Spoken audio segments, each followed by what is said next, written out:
Hello बच्चों, क्या हाल चाल। उम्मीद करता हूँ आप सब मस्त होंगे, स्वस्थ होंगे। हिंदी का पेपर आप लोग दे के आ गए। आप मुझे कमेंट करके बताएं कि हिंदी का पेपर कैसा हुआ। आप 21 तारीख को मैथ का पेपर देने जाएंगे और आपके मैथ के पेपर में हिंदी की ही तरह 20 बहुविकल्पी प्रश्न होंगे। मैं आपको 50 बहुविकल्पी प्रश्न दूंगा, मोस्ट इंपॉर्टेंट क्वेश्चन। उन्हीं 50 में से 20 क्वेश्चन आपके बोर्ड में छप जाएंगे, ये मेरा विश्वास है। तो आइए देखते हैं। पहला प्रश्न कह रहा है कि यदि द्विघात समीकरण 3x² - 12x + m = 0, ये एक द्विघात समीकरण है। 3x² - 12x + m = 0 के मूल क्या है, बराबर है। तो m की वैल्यू ज्ञात करनी है, हमें m का मान ज्ञात करना है। मूल बराबर कब होते हैं? मूल बराबर तब होंगे जब b² - 4ac की वैल्यू कितने के बराबर हो? 0 के बराबर। बस मान उठा के रख लेना है। b², x के गुणांक को b बोलते हैं, x² के गुणांक को a बोलते हैं और अचर पद को क्या बोलते हैं? c बोलते हैं। b², तो b की वैल्यू कितनी है? -12, -12 का स्क्वायर हो जाएगा -4 × a की वैल्यू कितनी है? 3 × c की वैल्यू कितना है? m, बराबर कितना हो जाएगा? 0। -12 का स्क्वायर होता है 144 -4 × 12 m बराबर कितना हो गया? 0। इसलिए 144 बराबर ये माइनस का 12 m इधर गया तो कितना? प्लस का 12 m, और ये कट जाएगा। m की वैल्यू कितनी आ जाएगी? 144/12, यानी कि m बराबर कितना? 12। 12 12 में कट जाएगा क्योंकि 12 का स्क्वायर 144 होता है। m की वैल्यू मिल गई हमें कितना? 12। ऑप्शन नंबर डी सही है। क्या कहते हो? समझ में आ रहा है? अगला सवाल दिया है कि एक समबाहु त्रिभुज की भुजा कितनी है? 2a है। एक समबाहु त्रिभुज ABC दिया है, हम बना लेते हैं। एक समबाहु त्रिभुज ABC, इसके प्रत्येक भुजा की लंबाई कितना है? 2a। चूंकि यह समबाहु त्रिभुज है इसलिए हम जानते हैं समबाहु त्रिभुज की तीनों भुजाएं बराबर होती हैं। तो ये 2a है तो सभी भुजाएं कितनी होंगी? 2a। कह रहे हैं इसके प्रत्येक शीर्ष लंब की लंबाई ज्ञात कीजिए। शीर्ष लंब क्या होता है? त्रिभुज के किसी शीर्ष से उसके सामने वाली भुजा पे लंब डाला जाए तो उसे कहते हैं शीर्ष लंब। मान लेते हैं शीर्ष लंब AD है, तो यही हमें AD की लंबाई पूछना चाहता है। ये शीर्ष लंब AD की लंबाई पूछना चाहता। कैसे? एक मजे की बात यह है कि समबाहु त्रिभुज में जो शीर्षलंब होता है वह सम्मुख भुजा को 2 बराबर भागों में बांटता है। ये सम्मुख भुजा BC है, A से हमने लंब डाला AD, तो ये BC को 2 बराबर भागों में बांट देगा। चूंकि टोटल लंबाई 2a है इसलिए ये लंबाई a हो जाएगा, ये भी लंबाई कितना हो जाएगा? a हो जाएगा। आप देखेंगे कुछ इस तरह की आकृति यहाँ पे प्राप्त हो रही, a वाली।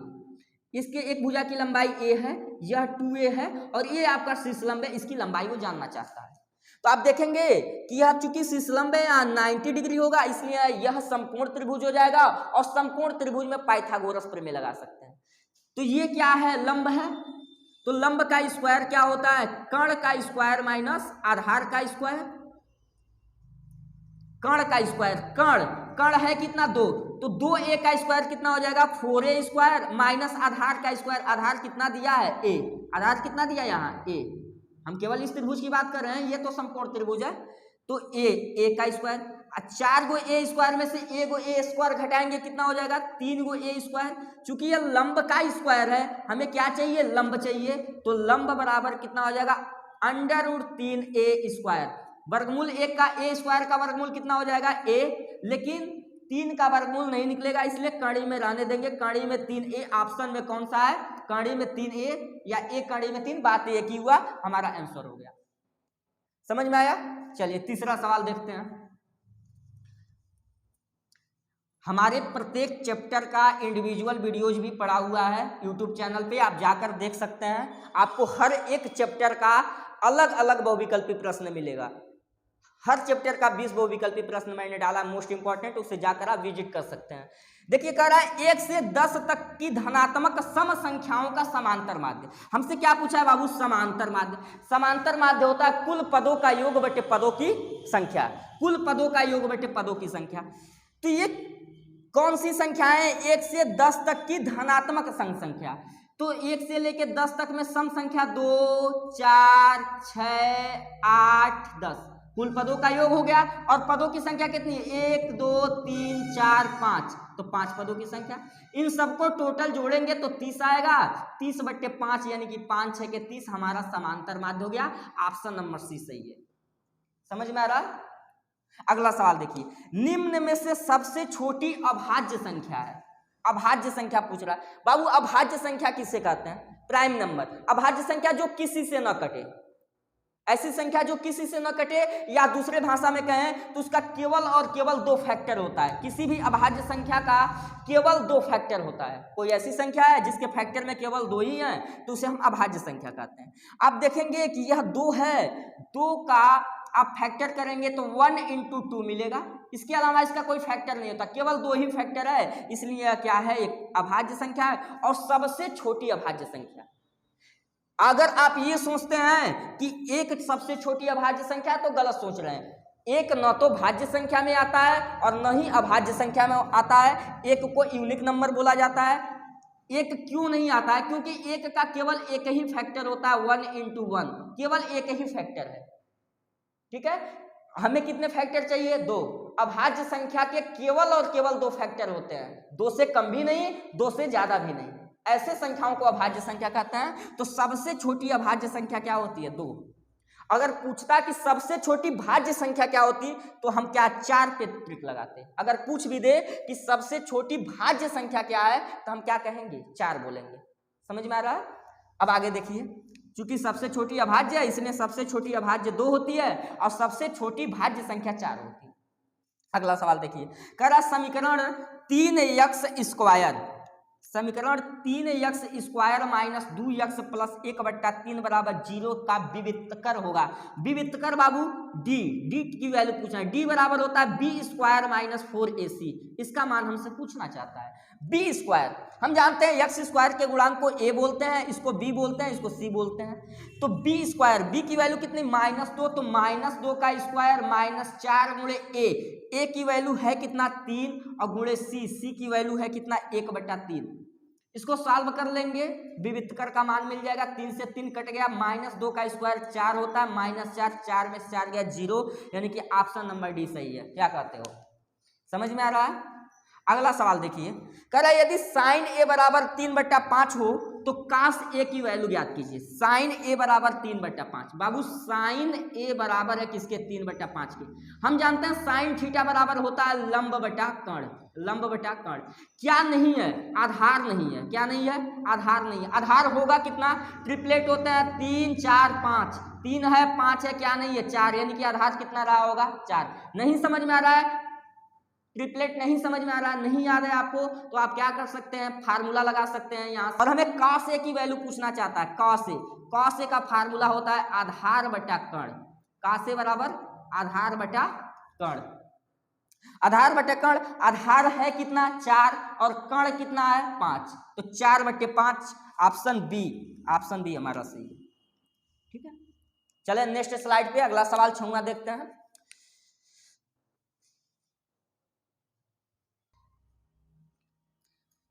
सातवां सवाल देखिए, 2 समरूप त्रिभुजों के क्षेत्रफल 4 संबंधित 9 के अनुपात में हैं। त्रिभुजों की भुजाओं का अनुपात क्या होगा? देखिए बाबू, त्रिभुज के जो क्षेत्रफल का अनुपात होता है ना, क्षेत्रफल का अनुपात वह हमेशा ये कब? जब त्रिभुज समरूप हैं। जब 2 त्रिभुज समरूप होते हैं तो उनके क्षेत्रफल का जो अनुपात होता है उनकी भुजा के अनुपात के वर्ग के बराबर होता है। भुजा के अनुपात के वर्ग के बराबर होता है। अगर इसका वर्ग भुजा के अनुपात का वर्ग कर दिया जाए तो हमें क्षेत्रफल का अनुपात मिल जाता है। तो ये दिया है, क्षेत्रफल का अनुपात दिया कितना है? 4/9। 4 संबंधी 9 मतलब 4/9। ठीक है, ये क्षेत्रफल का अनुपात दिया है। हमें भुजा का अनुपात पूछ रहा है। भुजा का अनुपात हमें चाहिए। लेकिन हम जानते हैं कि भुजा के अनुपात का वर्ग होता है क्षेत्रफल का अनुपात। लेकिन ये जब वर्ग जब इधर आएगा तो क्या बन जाएगा? √4/9 बराबर भुजा का अनुपात। भुजा का अनुपात हमें मिल गया। कितना हो गया? 4/9 का वर्गमूल कितना होगा? 4 का वर्गमूल 2 और 9 का वर्गमूल 3, यानी कि 2 संबंधे 3 हमारा क्या हो जाएगा, भुजा का अनुपात हो जाएगा। 2 संबंधे 3, ऑप्शन नंबर ए सही है, ऑप्शन नंबर ए सही। समझ में आ रहा है? जब भी क्षेत्रफल का अनुपात दे तो आप इसका वर्गमूल निकाल लीजिए, भुजा का अनुपात निकल जाए। और जब भी भुजा का अनुपात दे, भुजा का अनुपात दे, आपको क्षेत्रफल का अनुपात निकालना हो तो आप उसका वर्ग कर लीजिए। क्षेत्रफल का देकर भुजा का पूछे तो वर्गमूल निकालिए, अगर भुजा का देकर क्षेत्रफल का पूछे तो वर्ग निकालिए, सिंपल हो जाएगा। कर 3, 4, 6 तथा यक्ष का समांतर माध्य कितना है, 5 है। 4 संख्याएं हैं, 3 संख्या, एक वेरिएबल दे दिया। यहां यक्ष की वैल्यू क्या होगी वो पूछना चाहता है। 3, 4, 6 तथा यक्ष, हम जानते हैं कि समांतर माध्य जो होता है वो पदों का योग बटे पदों की संख्या होती है। समांतर माध्य बराबर पदों का योग बटे पदों की संख्या, पदों का योग बटे पदों की संख्या, पदों की संख्या। ठीक, समांतर माध्य दे रखा है कितना है, 5 है, बराबर पदों का योग, सभी पदों को आपस में कितने पद है, 1, 2, 3, 4, चारों पदों को आपस में जोड़ देते हैं। 3 + 4 + 6 + यक्ष, 3 + 4 + 6 + यक्ष, और पदों की संख्या कितनी है, 1, 2, 3, 4, 4 पद हैं।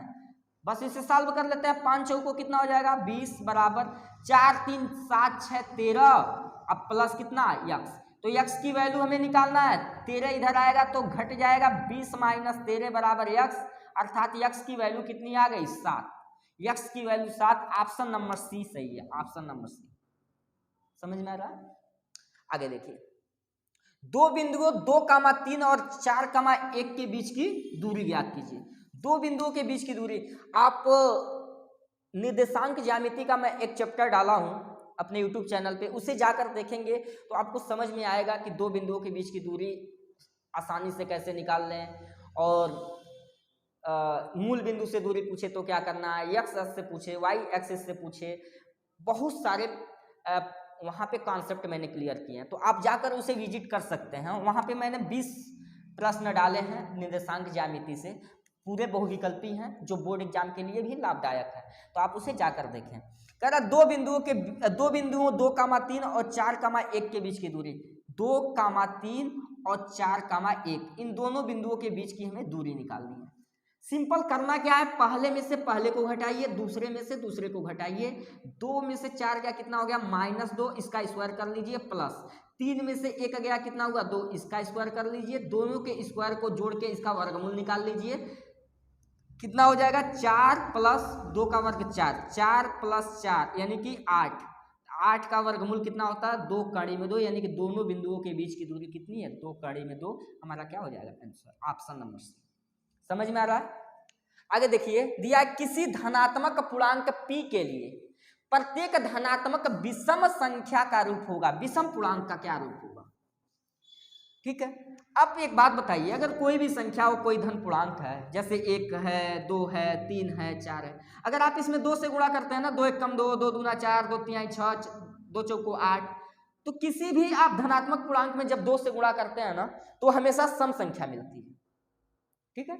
लेकिन इन्हीं सम संख्याओं में जब आप 1 जोड़ देते हैं, 2 + 1 कितना हो गया, 3, 4 + 1 कितना हो गया, 5, 6 + 1 कितना हो गया, 7, 8 + 1 कितना हो गया, 9, यानी कि सम संख्या में 1 जोड़ देने पर क्या हो जाती है, विषम संख्या। और ये सम संख्या कहां से आए, 2 से गुणा करने पे। किसी भी पूर्णांक में मान लेते हैं, वह पूर्णांक क्या है, ये दिया पूर्णांक p है, तो मान लेते हैं पूर्णांक p है, अगर इस पूर्णांक में हम 2 से गुणा कर देंगे तो क्या मिल जाएगा, सम संख्या। सम संख्या का रूप क्या होता है, 2p। अगर p पूर्णांक है तो 2 से गुणा करा देंगे तो हमें सम संख्या मिल जाएगी। लेकिन इसी सम संख्या में अगर 1 जोड़ दे तो हमें क्या मिल जाएगी, विषम संख्या। तो ये पूछ रहा था कि विषम संख्या का रूप क्या होता है, तो 2p + 1, ऑप्शन नंबर डी सही है। अगर यही पूछता सम संख्या, सम पूर्णांक का रूप क्या होगा, तो हम 2p पे क्लिक लगाते हैं। इस बात को समझिए, इसमें कंफ्यूजन नहीं होना चाहिए। किसी भी पूर्णांक में 2 से गुणा करने पे सम मिलता है, लेकिन 2 से गुणा करके 1 आप जोड़ देंगे ना, सम संख्या में 1 जोड़ने पे वो क्या मिल जाता है, विषम संख्या। तो ये चीज समझने लायक है, ठीक है। तो विषम है तो 2p + 1, सम है तो केवल 2p, ठीक। आगे देखिए, सवाल कह रहा है कि एक घड़ी की मिनट वाली सुई की लंबाई 14 सेमी है। एक घड़ी है जिसके मिनट की सुई है, मिनट की सुई है, इसकी लंबाई है 14 सेमी। कह रहा है 1 मिनट में सुई द्वारा रचित क्षेत्रफल। 1 मिनट के बाद सुई खटखट करता कुछ दूर तक चला जाएगा, इतना दूर नहीं जाएगा, लेकिन हम आपको समझाने के लिए बता रहे हैं, ठीक है। 1 मिनट में मान लेते हैं ये 14 सेंटीमीटर वाली सुई, मिनट वाली, इधर से इधर चला गया, तो ये कह रहा है कि इसके द्वारा रचित क्षेत्रफल ज्ञात कीजिए। जब सुई ऐसे चलती है ना बाबू, तो त्रिज्यखंड का निर्माण करती है, एक त्रिज्यखंड टाइप दिख रहा होगा, और त्रिज्यखंड का क्षेत्रफल का फार्मूला, इसका भी मैंने वीडियो बनाया, पृष्ठीय वृत्तों से संबंधित क्षेत्रफल है, उसका मैंने वीडियो डाला, इंडिविजुअल वीडियो, वो भी जाकर आप देख सकते हैं। उसमें मैंने 20 से 25 प्रश्नों को सॉल्व किया है। त्रिज्यखंड का क्षेत्रफल होता है क्या, पूरे वृत्त का क्षेत्रफल क्या होता है, पाई आर स्क्वायर। जब भी त्रिज्यखंड पूछे तो हम क्या कराते हैं, थीटा बटे 360 से गुणा करा देते हैं।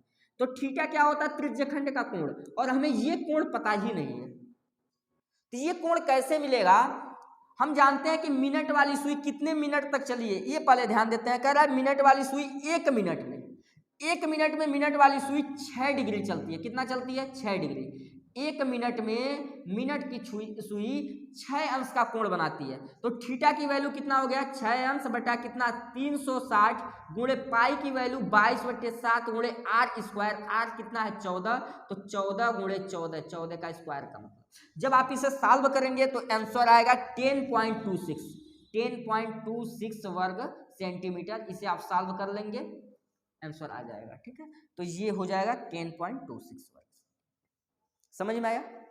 अगला सवाल देखिए, 12वां सवाल देखिए, tan थीटा बराबर 2ab, यहाँ पे दिया tan थीटा, tan थीटा की वैल्यू दे रहा है, tan थीटा बराबर 2ab बटा a square minus B square. और tan थीटा का फार्मूला क्या होता है, हम जानते हैं tan थीटा बराबर होता है लंब बटे आधार, लंब बटे आधार। त्रिकोणमिति का भी वीडियो मेरा पड़ा हुआ है, देखिए उससे भी जाकर देख लेंगे, उसमें मैंने कॉन्सेप्ट के साथ सारी चीजों को बताया है। tan थीटा बराबर लंब बटे क्या होता है, आधार।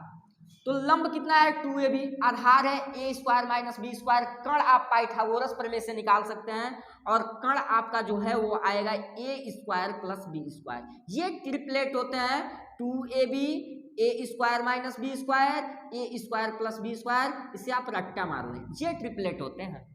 कोई दो दिया हो, आप एक की वैल्यू तुरंत अनुमान लगा लें, ठीक है। निकालने लग जाएंगे वो विकल्पी प्रश्नों में तो टाइम ज्यादा लगेगा। ए square plus B square, A square minus B square होता है, तो तीसरी भुजा 2ab होगी। अगर ये दो भुजा है तो ये, मतलब कोई दो दे, एक आप अनुमान लगा सकते हैं 2ab, A square minus B square, A square plus B square, ये ट्रिपलेट होते हैं।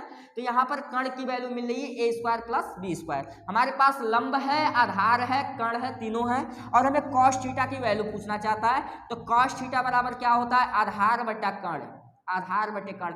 आधार है कितना, A square minus B square, और कण अभी अभी पता चला A square plus B square. A square minus B square बटे A square plus B square, option number C, माफ कीजिएगा, option number B, option number B C. समझ में आ रहा है। आप जरूर इन सारे सवालों का आप स्क्रीनशॉट ले सकते हैं, इसे एक बार खुद से कोशिश कीजिए और जरूर जाके लगाइए। ये बोर्ड एग्जाम में 100% आप आएंगे बोर्ड देकर, उसके बाद से आपको तकलीफ होगी कि काश मैं ये वीडियो देख कर गया होता, क्योंकि मैं बहुत परिश्रम के बाद से 50 प्रश्नों का निचोड़ निकाला हूं, और 100% आपको 20 में 20 मिलेंगे, ये मेरा वादा है, ठीक है। आइए अगला प्रश्न देखते हैं नेक्स्ट स्लाइड पे।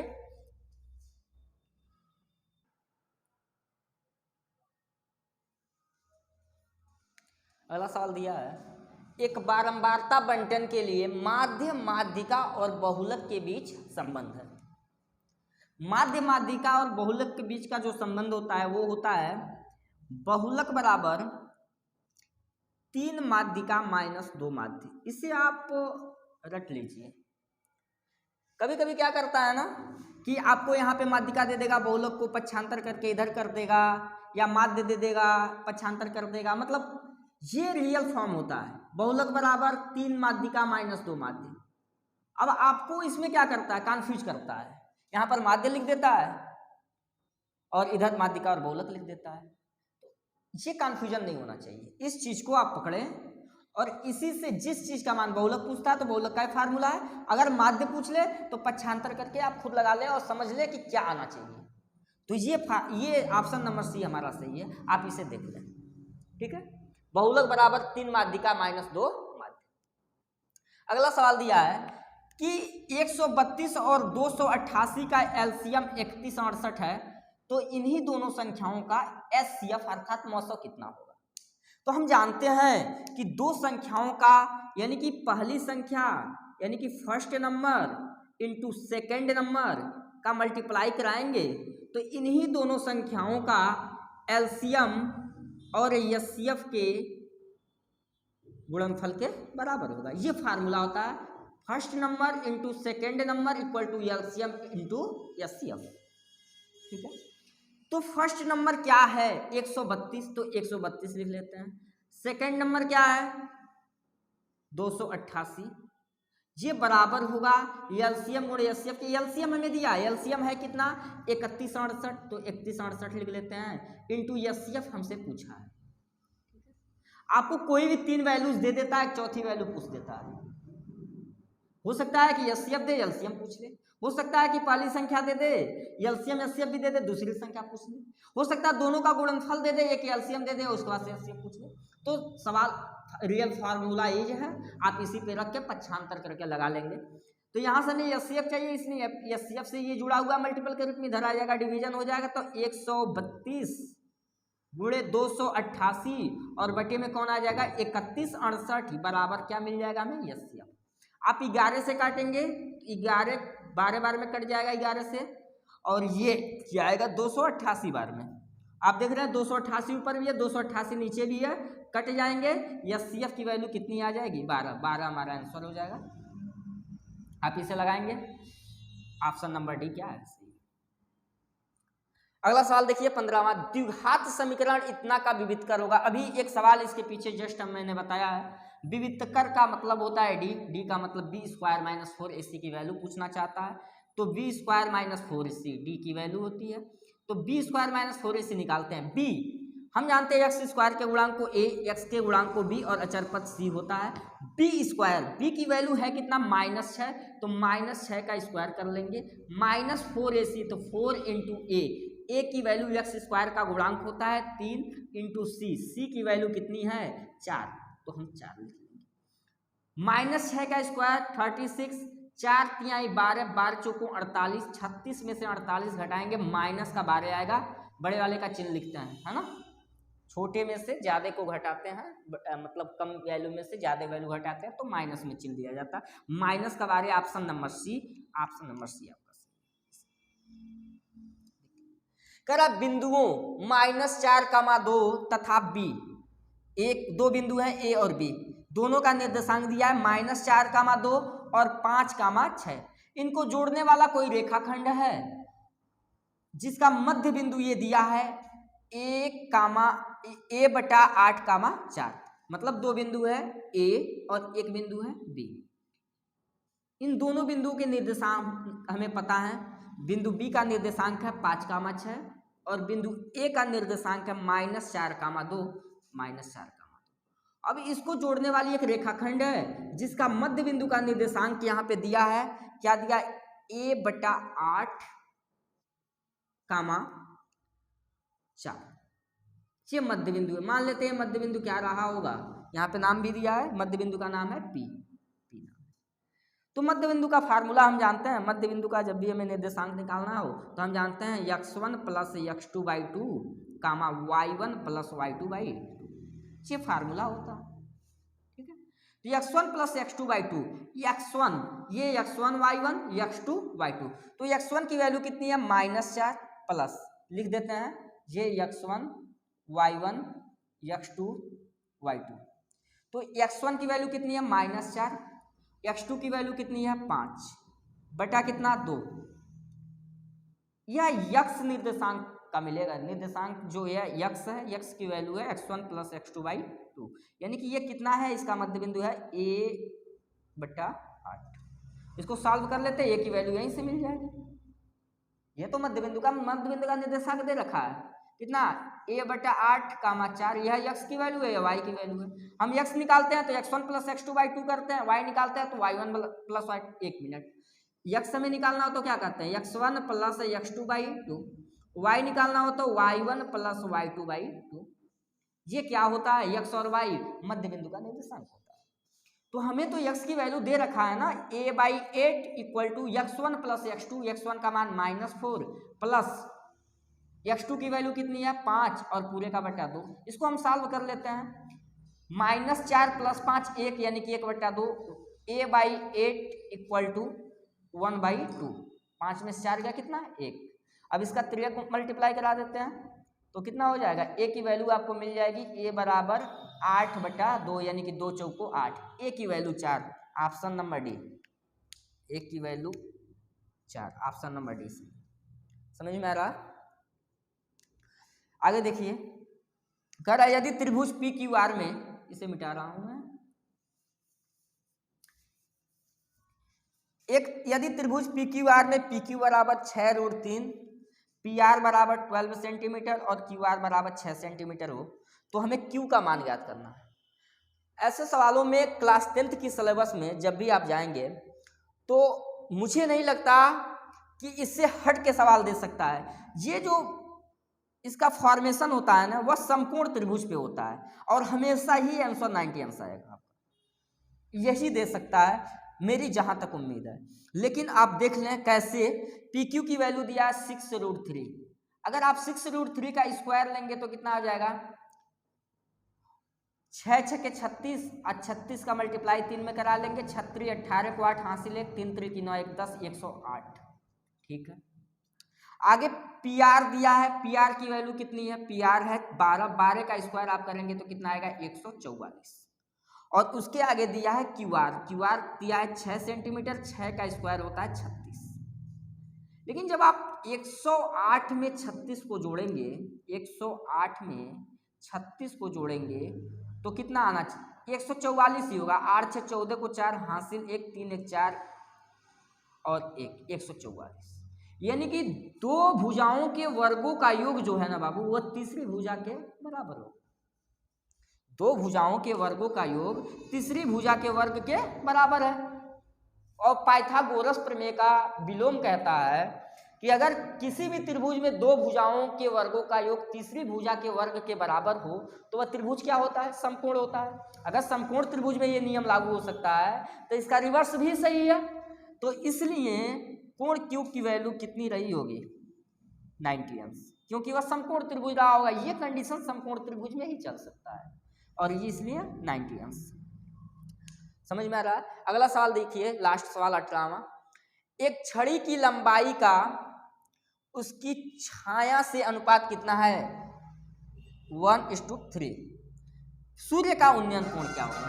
कह रहा है एक छड़ी है बाबू, एक छड़ी है और यहाँ पे मान ले इस साइड में सूर्य है, तो इस छड़ी का जो छाया बनेगा इस साइड बनेगा, ये इसकी छाया है और ये क्या है, छड़ी है। कह रहा है इनका जो अनुपात है ना छड़ी का और छाया के साथ वह है 1:3, या एक है तो यह √3 है। तो हमें पूछ रहा है सूर्य का उन्नयन कोण, ये जो सूर्य है इसका उन्नयन कोण अगर कोई इंसान यहाँ से देखे तो इसका कोण कितना होगा, थीटा का मान पूछना चाहता है। थीटा के सामने वाली भुजा को बाबू लंब कहते हैं और थीटा की संलग्न भुजा को क्या बोलते हैं, आधार बोलते हैं। 90 अंश के सामने वाली भुजा को कर्ण बोलते हैं। तो हम देख रहे हैं कि यह जो एक है वह लंब है और यह कड़ी में 3 जो है वह आधार है। लंब बटे आधार होता है tan थीटा, तो लंब बटे आधार बराबर tan थीटा। tan कितने अंश का मान 1 कड़ी में 3 होता है, तो आप कहेंगे कि tan कितने अंश का मान होता है, आप बताएं। tan 30 अंश। tan 30 अंश का मान कितना होता है, tan 30 अंश का मान होता है 1 कड़ी में 3। समझ में आ रहा। तो tan 30 अंश का मान 1 कड़ी में 3, तो तुलना कराएंगे आप तो थीटा की वैल्यू कितना मिल जाएगा, 30 अंश। तो 30 अंश ऑप्शन में कहाँ है, नहीं, ये ऑप्शन नहीं दिया है, जगह नहीं था, तो यहाँ पे सूर्य का उन्नयन कोण 30 अंश आंसर हो जाएगा। समझ में आया। अगला सवाल देखिए,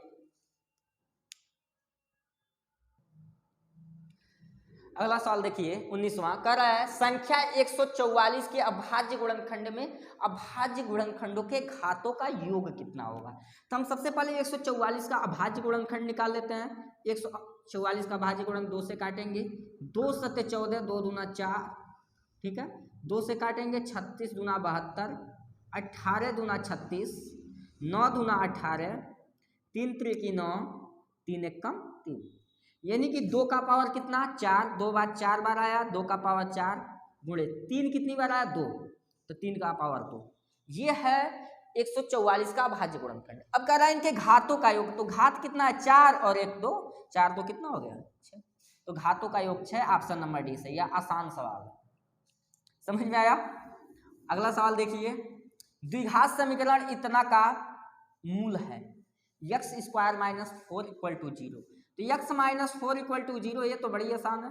तो x² बराबर कितना हो जाएगा -4, इधर गया +4, x की वैल्यू कितनी हो जाएगी +-2, +2 का भी स्क्वायर 4 होता है, -2 का भी स्क्वायर कितना होता है 4, तो +-2 ऑप्शन नंबर सी सही है, ठीक है। अगला सवाल देखिए कह रहा है कि बिंदु -3, 5 का y एक्सिस से दूरी क्या होगा। y अक्ष से दूरी, बाबू मैं हमेशा कहता हूं कि जब भी x अक्ष से दूरी पूछे तो y की वैल्यू ही x अक्ष से दूरी होती है, जब भी y अक्ष से दूरी पूछे तो x की वैल्यू ही y अक्ष से दूरी होती है, मतलब इसे x बोलते हैं, इसे y। जब y अक्ष से दूरी पूछा जाए तो x का मान, और जब भी x अक्ष से दूरी पूछा जाए तो y का मान। तो यहां पर क्या बोला y अक्ष से दूरी याद कीजिए, तो x की वैल्यू कितनी है -3, इसलिए ऑप्शन नंबर है -3।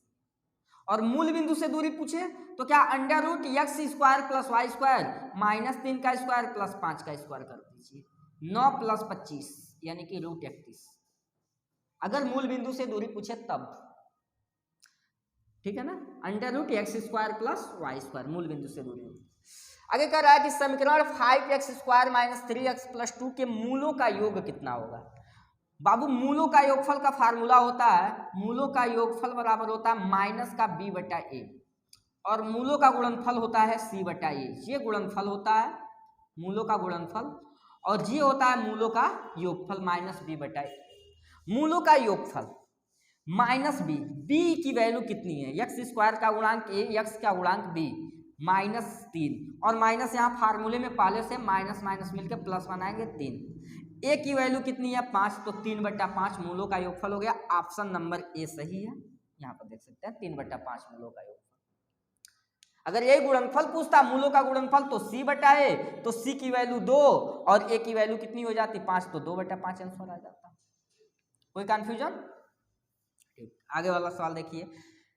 अच्छा, एक चित्र बनाया था, जगह नहीं था मैंने नहीं बनाया, ये चित्र ऐसा है A B C और यह P और यहाँ है Q। कह रहा है कि PQ संबंधे BC एक संबंधे 3, यानी PQ और BC का जो संबंध है वह 1:3। ठीक, तो कह रहा है कि AB और PB, AP और BP, AP ये तथा BP ये, इनका संबंध आपस में पूछ रहा है क्या। अच्छा, ये दोनों समरूप त्रिभुज है, APQ और ABC समरूप त्रिभुज है।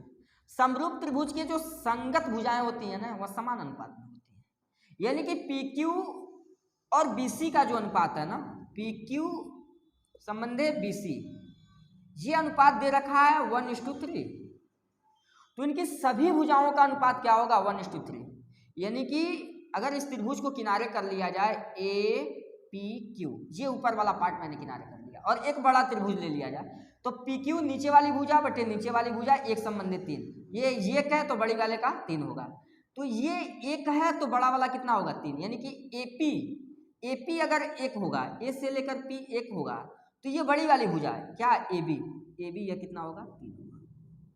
ये बात समझ, छोटी भुजा छोटे त्रिभुज की भुजा बटे बड़े त्रिभुज की भुजा, जैसे इसमें दिया था छोटे त्रिभुज की भुजा PQ बटे बड़े त्रिभुज की भुजा BC, तो एक संबंधित 3, उसी तरह इधर से लेंगे छोटे त्रिभुज की भुजा AP बटे बड़े त्रिभुज की भुजा AB, एक संबंधित 3। लेकिन हमें अनुपात एपी और एबी का नहीं चाहिए, एपी और बीपी का, इसका और इसका चाहिए। क्योंकि टोटल 3 है, इतना 1 है, तो इतना कितना रहा होगा 2। सिंपल। ये टोटल संपूर्ण लंबाई कितनी है 3 इकाई, इतना केवल 1 है, तो 3 में से 1 चला गया 2, तो ये वाला पार्ट 2 रहा होगा। तो एपी कितना है, एपी है 1 और बीपी कितना है 2, तो 1 संबंधी 2 हमारा आंसर होगा ऑप्शन नंबर सी से। अगला सवाल देखिए, इस पे अभी एक फार्मूला आया था, आपने पढ़ा था कि बहुलक बराबर होता है 3 माध्यिका माइनस 2 माध्य, ये फार्मूला आपने पढ़ा। और इसमें ये दिया है कि यदि किसी बारंबारता बंटन का माध्य 20.5 तथा माध्यिका 20 है तो उसका बहुलक होगा। तो बहुलक का फार्मूला हम जानते हैं, मान उठा के रख देंगे, बहुलक निकल जाएगा। यहाँ पे देखिए 3 गुणे माध्यिका, माध्यिका का मान कितना दिया है 20, और माइनस 2 गुणे माध्य, माध्य का मान दिया 20.5, ठीक है। तो 20 तिहाई कितना हो जाएगा 60, माइनस 20.5 का 2 गुना कितना हो जाएगा 41, 60 में से 41 घटा देंगे कितना आ जाएगा 19, बहुलक कितना हो जाएगा 19 ऑप्शन नंबर सी हमारा सही है आंसर। समझ में आया? देखिए 24 सवाल हो गया, आधा सवाल और बचा है लगभग। 25वां देखते हैं। देखिए 25वां सवाल, यक्स tan 45 अंश कॉस 60 अंश बराबर साइन 60 अंश कॉट 60 अंश, इसकी वैल्यू पूछा। यक्स इंटू tan 45 अंश का मान 1, cos 60 अंश का मान कितना होता है 1/2 इक्वल टू साइन 60 अंश का मान √3/2 इंटू कॉट 60 अंश का मान कितना होता है 1/√3। कट गया x/2, ठीक है, समझ में आ रहा है ना। x का मल्टीप्लाई 1 × 1 में कराएंगे, x होगा डिवाइडेड बाई 2 इक्वल टू यहाँ कितना आ जाएगा 1/2।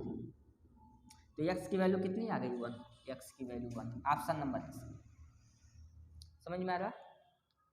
आगे देखिए, कह रहा है कि कोसेक a बराबर सेक a, कोसेक a बराबर सेक a, अगर a की वैल्यू 0 अंश हो या 0 से बड़ा हो, 90 अंश हो या 90 से छोटा हो। a का कंडीशन है कि ना तो 90 से बड़ा नहीं होना चाहिए और 0 से छोटा नहीं होना चाहिए, मतलब माइनस में नहीं होना चाहिए। तो a की किस वैल्यू पर, a की जगह पे क्या रख दिया जाए कि दोनों की वैल्यू सेम आए। तो हम जानते हैं कि कोसेक 45 अंश का मान कितना होता है √2 और सेक 45 अंश का भी मान √2 होता है, यानी कि a बराबर अगर 45 अंश रख दिया जाए तो दोनों की वैल्यू क्या आ जाएगी सेम आ जाएगी। तो a बराबर 45 अंश ऑप्शन नंबर सी ग। समझ में आया। आगे कह रहा 1 - 10 स्क्वायर 30 अंश बटा 1 + 10 स्क्वायर 30 अंश का मान क्या होगा। आप या तो 10 30 अंश की वैल्यू रख के दोनों जगह इसे सॉल्व कर लीजिए, टाइम लगेगा, और या तो ये समझ लीजिए कि ये फार्मूला है cos 2 थीटा का, ये cos 2 थीटा का फार्मूला होता है 1 - 10 स्क्वायर थीटा बटे 1 + 10 स्क्वायर थीटा। तो cos 2 × थीटा की जगह पे कितना दे दिया 30 अंश, तो कितना हो जाएगा cos 60 अंश, 30 दूना 60, तो cos 60 अंश का मान 1/2 ऑप्शन नंबर ख सही। देख लीजिए अगला सवाल। देखिए 28वां सवाल क्या कह रहा है कि बिंदु -6,8 की मूल बिंदु से दूरी, -6,8 का मूल बिंदु से दूरी, जब भी मूल बिंदु से दूरी पूछे तो √x² + y², x² -6 का स्क्वायर प्लस y² यानी कि 8 का स्क्वायर, तो कितना हो जाएगा 36 + 8 का स्क्वायर 64, 36 + 64 मिलके कितना हो जाएगा 100, और 100 का वर्गमूल होता है 10 आंसर आ जाएगा ऑप्शन नंबर ग। अगला सवाल दिए, कह रहा है कि त्रिभुज ABC में sin a + b/2 का मान क्या होगा। अच्छा, एक त्रिभुज के तीनों अंतःकोणों का हमें पूछा है sin a + b/2 की वैल्यू क्या होगी। हम जानते हैं कि त्रिभुज के तीनों अंतः कोणों का योग जो होता है, अगर एक त्रिभुज ABC हो और तीनों कोणों का योग लिया जाए तो वह कितना होता है 180 डिग्री। क्या मैं 1a प्लस बी की वैल्यू निकाल सकता हूँ? जी बिल्कुल, a प्लस बी बराबर हो जाता है 180 माइनस कितना हो जाएगा 80। ये जो a प्लस बी की वैल्यू मिलाने हमें इसमें चल के रख देते हैं, तो साइन a प्लस बी की जगह पे 180 माइनस सी हमने लिख दिया, क्योंकि a प्लस बी बराबर 180 माइनस सी के, और डिवाइडेड बाई कितना है 2। ठीक, क्या इस चीज को ऐसे भी लिखा जा सकता है साइन 180/2 और माइनस सी बटा 2, क्योंकि ये दोनों के बटे में 2 है तो 180 का भी बटा 2 माइनस सी का भी बटा कितना 2, तो साइन 180/2 का मतलब 90 माइनस सी बटा 2। और एक फार्मूला बन गया साइन 90 माइनस थीटा बराबर क्या होता है कॉस थीटा, और थीटा की वैल्यू है कितनी c/2, तो कॉस c/2 ऑप्शन नंबर ख सही लीजिए, कॉस c/2 देख लीजिए, स्क्रीनशॉट ले सकते हैं, इसको समझ सकते हैं। आगे देखिए तीसरा सवाल, निम्न में से कौन सह अभाज्य संख्याओं का एक युग्म है? सह अभाज्य संख्याएं क्या होती है पहले ये समझना जरूरी है। सह अभाज्य संख्याएं वे संख्याएं होती हैं, उन संख्याओं का युग्म होता है, जोड़ा होता है, जिनका कोई कॉमन फैक्टर नहीं होता है। कॉमन फैक्टर सिर्फ 1 होता है, अर्थात उनका एचसीएफ कितना होता है 1 होता है। आप उन दोनों संख्याओं का जब मौसम निकालेंगे ना तो आंसर 1 देगा, या कह सकते हैं ये दोनों संख्या किसी दूसरी संख्या से कटेंगी नहीं, स्वयं की संख्या से कटती हैं। ऐसी संख्याओं को सहअभाज्य संख्या कहते हैं। तो निम्न में से कौन सा अभाज्य संख्याओं का युग्म है? तो यह देखिए 14 35 तो भैया कटेगा, 7 दूनी 14, 7 5 35, 31 से 93, 31 से कम 31, 31 या 93 कटेगा, ठीक है। 32 और 61 ये नहीं कटेगा। 32 और 61 ये दोनों संख्याएं ऐसी हैं जो जिनका कोई कॉमन फैक्टर नहीं है। आप इनका एचसीएफ निकालेंगे तो 1 आएगा, यानी कि सहअभाज्य संख्या हमारा क्या होगा 32 और 61। 18 और 28 तो 2 से कट जाएंगे, ये नहीं हो सकता, ठीक है। तो ये संख्या है, ये युग्म है जिनका एचसीएफ क्या होगा 1 होगा। इन्हीं संख्याओं को सहअभाज्य संख्या कहते हैं। ये ऑप्शन नंबर सी हमारा क्या हो जाएगा सही हो जाएगा। चलते हैं 31 सवाल पे।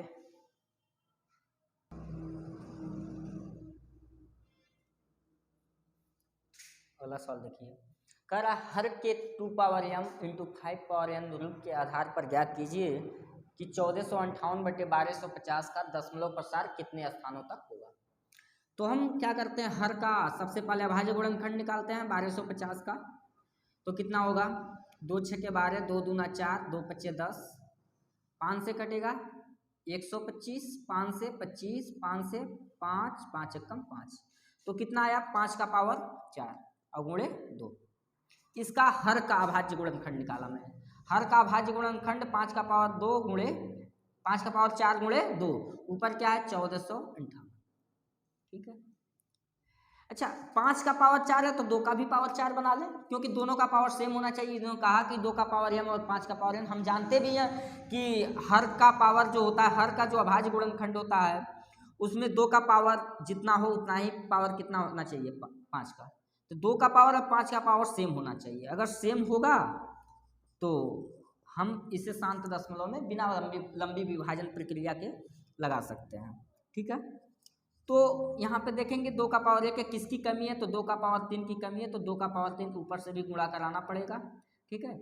ये कितना हो जाएगा 5 का भी पावर 4, 2 का भी पावर कितना हो गया 4, तो 5 गुना कितना हो गया 10 का पावर 4। अगर घात सेम हो, 2 का भी पावर 4 है 3 1 4 और 5 का भी पावर 4 है, घात सेम हो तो आधार का आपस में क्या गुणा करा लेते हैं, तो 5 दूना 10 का पावर 4 हो गया, और 1458 में किससे गुणा करा लेंगे 2 का पावर 3 का मतलब क्या होता है 8। एक बात है, आइए पूछा है दशमलव स्थान कितने स्थानों तक होगा, तो आप दशमलव स्थान 4 है, 10 का पावर 4 आया, तो ये निदाई से पता चल जाता पावर में 4 है, इसलिए 4 अंक के बाद दशमलव लगाएंगे, यानी कि दशमलव के बाद 4 अंक के बाद चीजें समाप्त हो जाएंगी, तो हमारा आंसर 4 हो जाएगा। ऑप्शन नंबर बी सही, ठीक है। ऑप्शन नंबर बी सही है, क्योंकि 10 का पावर 4 आ गया, मतलब 10 जो भी यहाँ पे संख्या रही हो, कितनी भी बड़ी संख्या है, दशमलव तो 4 अंक के बाद ही लगाएंगे ना, इधर से पीछे से 4 अंक के बाद ही दशमलव लगाएंगे। समझ में आ रहा है? तो बहुत कुछ सोचना नहीं है, 4 पे लगा, लेकिन मैं इसलिए सवाल बता रहा हूँ अगर आपको बदलना पड़ जाए तो क्या करेंगे। तो देखिए 1458 का 8 में गुणा कराएंगे, 8 8 64, 4 हासिल 6, 8 5 40 6 46, 4 और 8 चौक को 32, 4 36, 3 8 कम 8 3 11, 11 66 4। कितने अंक के बाद दशमलव लगाएंगे, 4 अंक के बाद, तो कितना हो जाएगा 1.1664। ये हमारा आंसर हो जाएगा 7 दशमलव। कितने दशमलव पसार कितने स्थानों तक है, 1 2 3 4, 4 स्थान तक।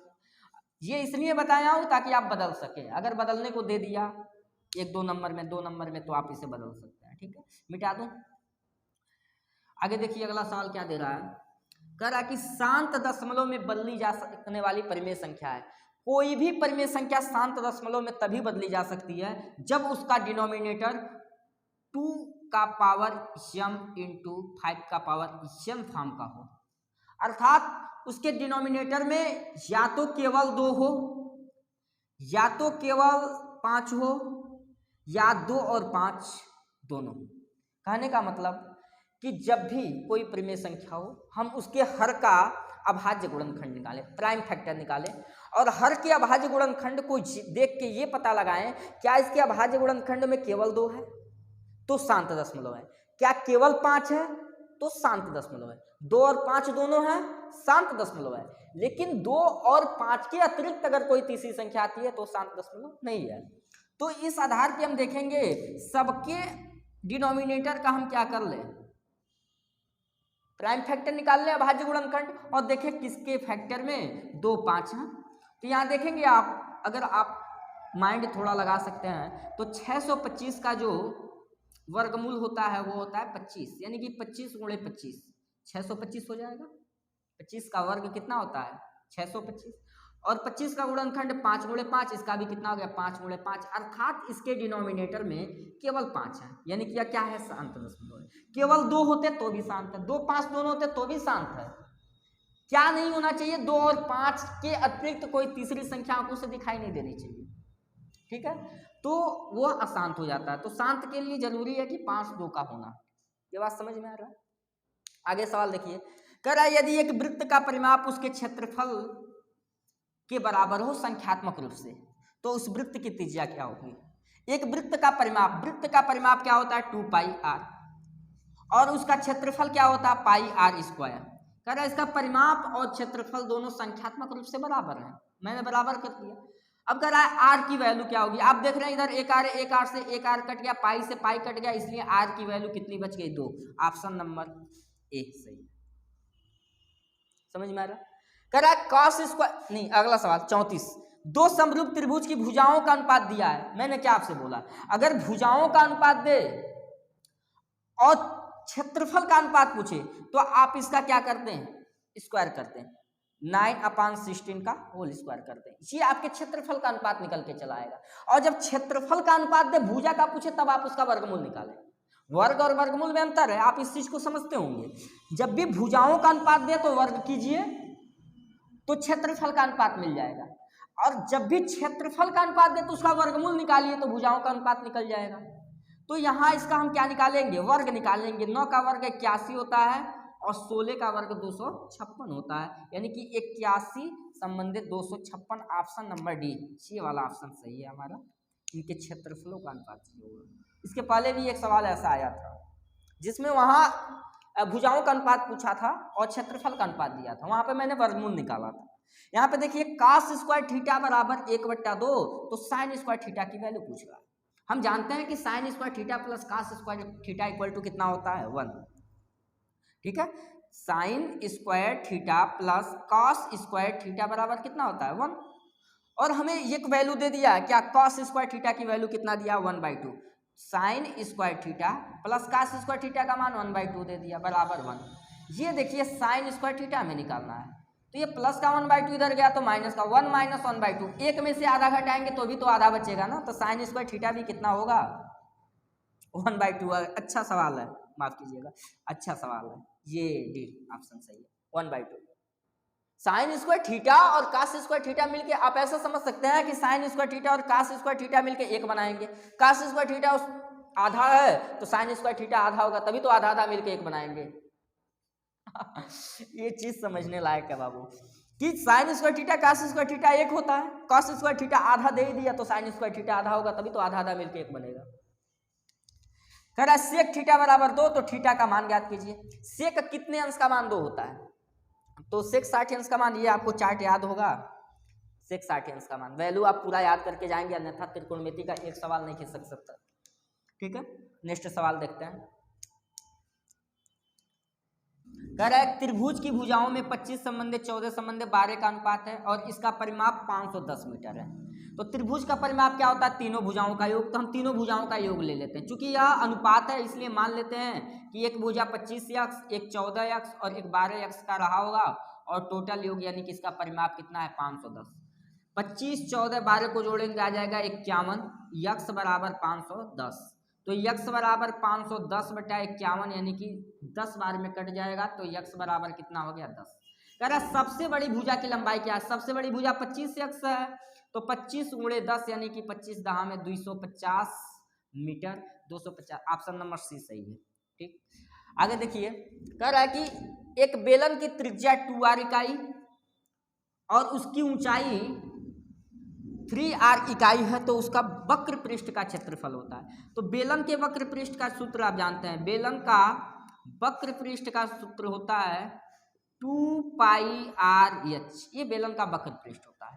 तो 2 × पाई × r, रेडियस त्रिज्या जो दिया है 2r, और ऊंचाई कितना दिया है? 3r। इसको सॉल्व कर देते हैं। 3 दूनी 6 दूना 12 पाई r स्क्वायर। इसमें ऑप्शन नंबर सी ये सही है, इसका भी ऑप्शन समझ में आया। आगे देखिए कौन सा सवाल है। कह रहा है कि चित्र में एक चित्र बनाया है OAB। इस तरह का चित्र है OAB, और यहाँ पे दिया 60 अंश, और ये जो लंबाई है 7 सेंटीमीटर दिया है।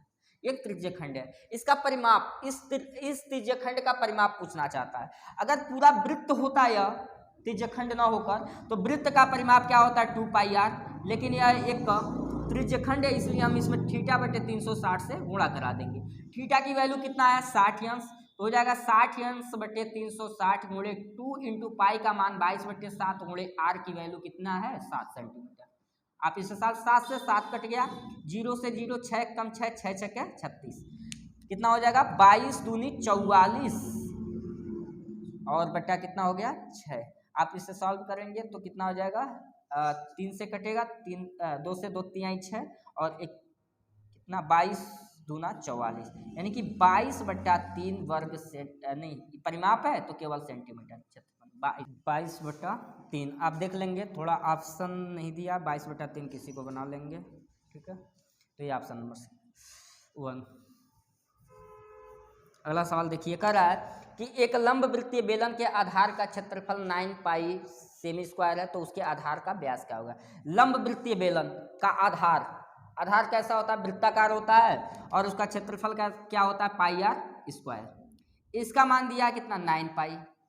तो पाई से पाई कट गया, माफ कीजिएगा, पाई से पाई कट गया, r² बराबर 9, तो r बराबर कितना आ गया? 3। इसकी त्रिज्या अगर 3 है तो व्यास कितना होगा? व्यास 2r। त्रिज्या का 2 गुना होता है, तो 3 दूना कितना हो जाएगा? 6।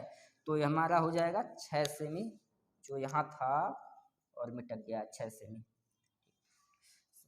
अब ये 40 सवाल थे, इसमें से 100% कम से कम 20 सवाल आपको बोर्ड एग्जाम में पूछे जा सकते हैं। बने रहिए हमारे साथ और हमारे चैनल को सब्सक्राइब कीजिए। ये वीडियो ज़्यादा से ज़्यादा लोगों को शेयर कीजिए।